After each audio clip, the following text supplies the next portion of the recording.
आज अगर यूपीए सरकार होती तो हमारा देश चाइना के पास गिरवी रहता। जब डिमांड और सप्लाई चेन जब डिस्टर्ब होगी तब महंगाई बढ़ती है। नजर नहीं है नजारों की बात करते हैं, जमीन पे चांद सितारों की बात करते हैं, वो हाथ जोड़कर बस्ती को लूटने वाले भरी सभा में सुधारों की बात करते हैं। कुछ लोग शायद महाविकास आघाड़ी सरकार बोलती थी, हम कहते थे महावसूली आघाड़ी। बहुत बड़ी बड़ी बातें अपोजिशन से सुनने को मिली, सीपीआई, डब्ल्यूपीआई, इन्फ्लेशन, और काफ़ी पॉलिटिकल और इकोनॉमिक एनालिस्ट ने ये बात रखी। मैं तो डॉक्टर हूँ, तो मैं डॉक्टर के तौर पे बता पाऊँगा कि मुझे एक बीमारी ज़रूर इनमें नज़र आई। एक बीमारी है सिलेक्टिव एमनीजिया, मतलब सिलेक्टिवली अपनी याददाश्त भूलने की एक बीमारी है। ये बड़ी सहूलियत से वो चीज़ भूलना चाहते हैं जो वो भूलेंगे, और बड़ी सहूलियत से वही चीज़ बताएंगे जो उनको बोलनी है। और पिछले 2-2.5 घंटे से इनका फेवरेट वर्ड है क्राइसिस। इनको इस क्राइसिस वर्ड से इतना लगाव है, देश क्राइसिस में है, इकोनॉमिक क्राइसिस में है, फलाना क्राइसिस में है, डिमकाना क्राइसिस में है। इस लगाव की वजह से आज इनकी खुद की पॉलिटिकल पार्टी क्राइसिस में है, लीडरशिप क्राइसिस में है, करप्शन की वजह से क्राइसिस में है, और इनकी एक आदत है कि ये अपॉर्चुनिटी को क्राइसिस में कन्वर्ट करते हैं, यानी कि अवसर को आपदा में बनाते हैं।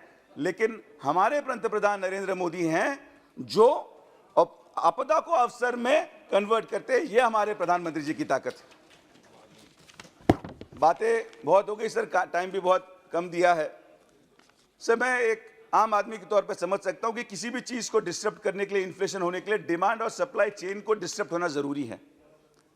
डिमांड और सप्लाई चेन जब डिस्टर्ब होगी तब महंगाई बढ़ती है। उसके लिए बहुत फैक्टर्स है, एक्सटर्नल फैक्टर्स के बारे में, जैसे कोविड है, रशियन यूक्रेन वॉर है, नेचुरल कैलामिटी है, ग्लोबल वार्मिंग है। सब लोगों ने, मेरे साथी सांसदों ने बहुत एलाबोरेटली इस चीज़ को डिस्कस किया है।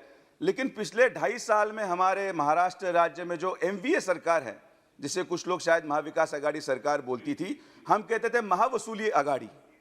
एक अलग ही तरीके का इन्फ्लेशन महाराष्ट्र में देखने को मिला, मैं जो आपके माध्यम से सांसद में रखना चाहूँगा।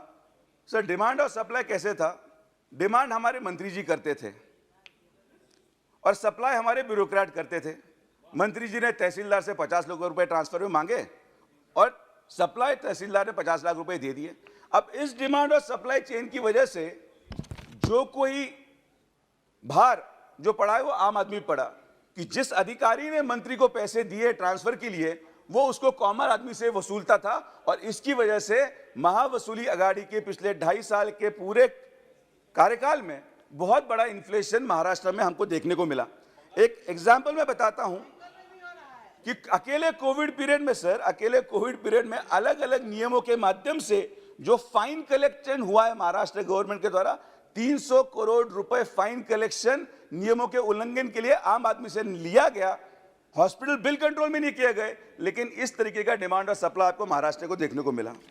सर, आज हमारे अपोजिशन के साथी जो आज बोल रहे हैं, मैं उनको एक फर्क समझाना चाहता हूं कि क्यों ये डिस्कशन होना जरूरी था। सर, पूरे देश में या पूरे विश्व में चाइना डेब्ट ट्रैप डिप्लोमेसी के बारे में बोला जा रहा है। China belt and road initiative के माध्यम से एक ग्लोबल इंफ्रा डेवलपमेंट स्ट्रेटेजी बनाई गई चाइना के द्वारा, और इस चाइना डेब्ट ट्रैप डिप्लोमेसी में करीबन 165 देश आज बर्बाद हुए हैं और $385 बिलियन का कर्जा इन देशों पे हुआ है। आज हमारी सरकार है, इसलिए कैसे बचे मैं बताता हूं। एक आर्टिकल के माध्यम से 2008 साल में जब यूपीए गवर्नमेंट थी और कांग्रेस पार्टी जो लीडिंग पार्टी थी उस यूपीए गवर्नमेंट में, सर, उन्होंने एक एमओयू 2008 में कम्युनिस्ट पार्टी ऑफ चाइना के साथ साइन किया। 19 से लग के कांग्रेस पार्टी के allied institute Rajiv Gandhi foundation ने उस दौरान चाइनीज गवर्नमेंट से ग्रांट लिया। और मैं ये दावे से कहना चाह रहा हूं, प्लीज, मैं दावे से कह रहा, सर 2 मिनट्स, सर 2 मिनट्स, मैं दावे से कहना चाह रहा हूं कि आज अगर यूपीए सरकार होती, आज अगर यूपीए सरकार होती तो हमारा देश चाइना के पास गिरवी रहता।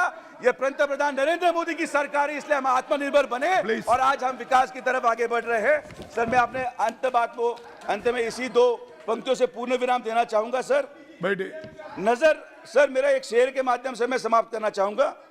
नजर नहीं है नजारों की बात करते हैं, नजर नहीं है नजारों की बात करते हैं, जमीन पे चांद सितारों की बात करते हैं, वो हाथ जोड़कर बस्ती को लूटने वाले भरी सभा में सुधारों की बात करते हैं।